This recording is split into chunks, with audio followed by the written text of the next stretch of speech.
చేశాడు. ఎంత గొప్ప యుద్ధం చేశాడంటే గాంధీవం యొక్క అల్లెతాడు కట్టే ముడి విడిపోయేటట్టుగా కొట్టాడు. మళ్లీ ముడిని సరి చేసుకుని అర్జునుడు యుద్ధం చేశాడు. అర్జున, నువ్వు రథం మీద ఉన్నావు, నేను భూమి మీద ఉన్నాను. నా రథచక్రం కుంగిపోయింది. నేను ఇప్పుడు బాణములు వెయ్యలేని స్థితిలో ఉన్నాను. అయినా నువ్వు ఆపకుండా బాణప్రయోగం చేస్తున్నావు. కొంతసేపు బాణప్రయోగం ఆపు.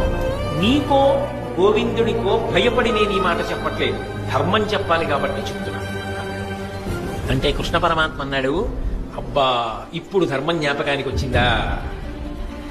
జ్ఞాపకానికి వస్తే రక్షించేది కాదు ధర్మం, అనుష్ఠిస్తే రక్షించేది. నువ్వు ఎంత ధర్మాన్ని అనుష్ఠించావు జీవితంలో? పాండవులను తక్కువ చేసి మాట్లాడినప్పుడు ఈ ధర్మం జ్ఞాపకానికి రాలా? ద్రౌపదీదేవిని అవమానించినప్పుడు ఈ ధర్మం జ్ఞాపకానికి రాలా? అదే పనిగా అర్జునుడిని చిన్నతనం చేసి మాట్లాడినప్పుడు జ్ఞాపకానికి రాలా? నువ్వు పాటించనిది ధర్మం.